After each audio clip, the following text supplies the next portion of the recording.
morning, everyone. I hope you've got your news caps on and your notebooks ready because it is time for another edition of The Press. I'm your evocative, provocative, talkative host, EJ, and today we are diving into a written word where I take a single word, a concept, or an idea and apply it to the art of writing. Today, we're going to make like Captain America and have a talk about justice. Justice is a concept of oughtness. It is a moral through line that you see in fiction all the time. It's the idea that someone gets what they deserve. A person is just if he rewards goodness and punishes badness. Now you might say, well, good and evil are subjective. I would disagree with you on that point. I believe there is a moral right and wrong that we can very objectively see, and I think there's nowhere that illustrates it better in our modern culture than fiction. Think about it. In a movie or a book, as you read it, you find yourself rooting for certain characters and you find yourself rooting against others. Now, hopefully, it's because you've been paying attention to what they're doing and you think that the things they do merit success or don't merit success. Whether you think the villain should be punished for his evil deeds, or whether you maybe think he's right and he ought to succeed, whatever the case may be, whether the protagonist has earned his happy ending or not, oughtness is there in your heart, essentially. You understand that there are certain things that are good and certain things that are bad. It's a moral through line. It needs to be consistent throughout the work. You can't have certain people getting away with whatever they want and other people being punished for much smaller infractions unless you specifically want there to be a sense of injustice. But if that's your goal, then you're doing so under the framework of understanding that there is justice and you're using the reader's perception to work on that. You're using that reader's innate sense of justice, that innate sense of good guy earns happy ending, bad guy earns unhappy ending, and you're twisting it and you're tweaking it. But there's nothing less satisfying than a story without justice. And that's not to say stories without justice are bad. That's not to say they're well crafted or well realized. There are some great stories where justice does not get carried out. To Kill a Mockingbird, for example, there's no justice in that book.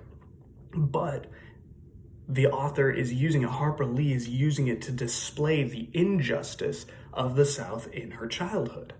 It is intentionally unjust, and it wouldn't work, it wouldn't be the emotionally compelling story if we didn't have an innate sense of justice. So it's something to always bear in mind as you're writing, because your readers, whether they're doing it consciously or not, are tallying up the score to see who ought to get the reward and who ought to get the punishment.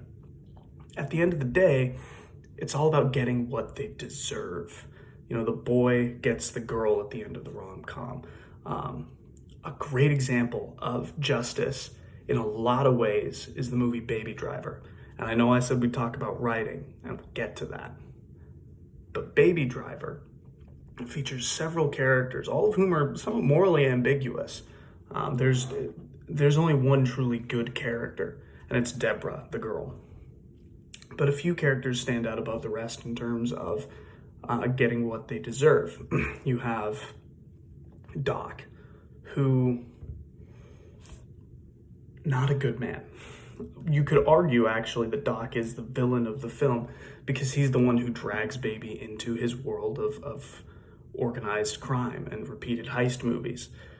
You have Buddy, for the most part, thrill seeker, someone who commits these crimes, commits these robberies for the fun of it. They help him get his rocks off.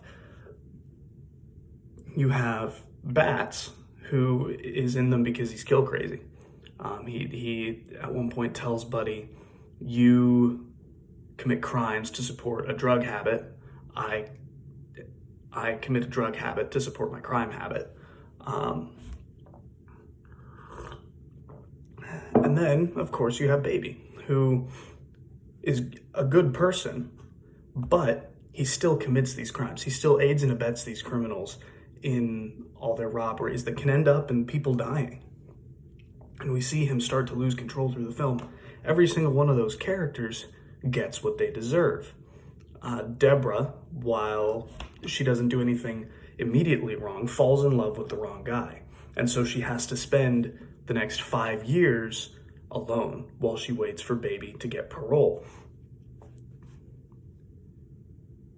Doc is, at the end of the movie, redeeming himself by helping Deborah and baby escape. He gives them cash for the next 20 years, says, here, we'll get you a car, I want you out of my hair, because he realizes that they're in love and he's got a soft spot for baby. But he dies. He protects them, he ensures they get away, but he dies in the process because what he's done means that he can't have a happy ending. Buddy is one of the most interesting ones, so I think we're gonna loop around to him.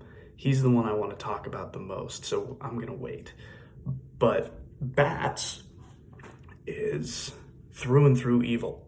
He is the most violent, most unpredictable, and most aggressive person in the movie. He exists to cause violence. He exists to cause pain.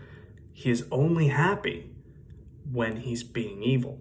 And so it is one of the most satisfying deaths I've ever experienced watching when baby kills him in the end, or towards the end. When he dies, it is a very satisfying feeling. I remember seeing in the theater and there were cheers when he died because there is that sense of oddness. There is that moral through line. Baby, for his mixed morals, for his ambiguity, survives the film, which is more than all of the other criminals actually can say. He does get the girl at the end. He gets to drive off in a nice car. He's actually dressed pretty nice for coming out of prison, but he goes to prison because he's still committed wrong acts. And that was something that was interesting to me to watch because usually with crime movies like this, the principal character gets out of the job, gets out of the business, and goes on to lead a normal life. In this one, he actually does get caught. He does get sent to prison, but the reports of other people saying he did this nice thing, he gave me back my purse, he's taken care of me while I've been, deaf for the past who knows how many years. He's a good kid in a bad situation. They get him leniency. They allow him to get parole after 5 years, even though he's serving a sentence of 25. So there is justice there because crimes were committed, but because he was overall a good person, he still gets to have a happy ending after 5 years. But lastly, there's Buddy. And Buddy is an interesting case because he's also evil. He's also a bad guy. We don't see him kill people until things go crazy. His first on-screen kill isn't until after Baby's, in fact. Baby kills someone, our good guy kills someone before our bad guy, because it turns out that Buddy is actually the biggest threat to Baby's life. Bats was crazy, but Bats was crazy to everyone. Bats was just as easily dissuaded as he was persuaded to kill someone. Doc got him into the life. He kicked things off, but at the end of the day, he sacrificed himself to protect him. The good news is, Buddy dies too, but it's not before we get to see a man come unglued. It's a fantastic watch. I'm not going to spoil everything for you. The movie came out in 2017, so hopefully you've seen it by now. I'm not going to spoil everything, but Buddy goes on a rampage, and he is acting in what he believes is a just manner. He is a force of vengeance at this point, and it is really fun to see because he does earn his ending. He works for it, but you also get the sense that if we were watching a different movie, he might have been our main character. So he's a really fun one to watch. But that brings us to the idea that everything about justice when you're writing is a balancing act, because you want to make sure there's a moral through line. You want to make sure it's a satisfying story for people to read. They want to say, yes, the guy I was rooting for got what he deserved. Yes, the guy I was rooting against got what he deserved. but you have to be able to show it. You don't want to have disproportionate retribution.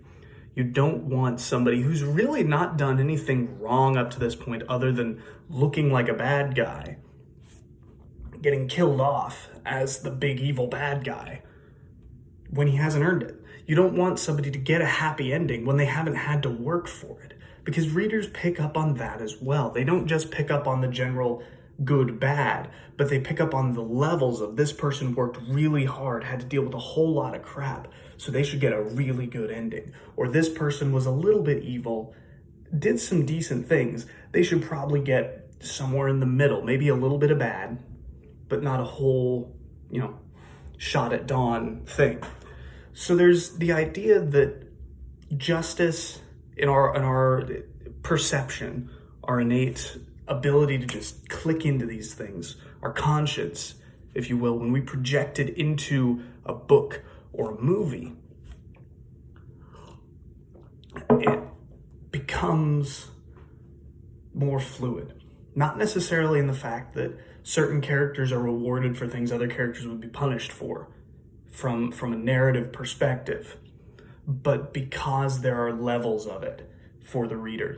There's the really good guy and the really bad guy, and then there's the ambiguous people who aren't necessarily going to deserve everything that they get. And so sometimes, again, if you want to play on that injustice, give someone something they don't deserve.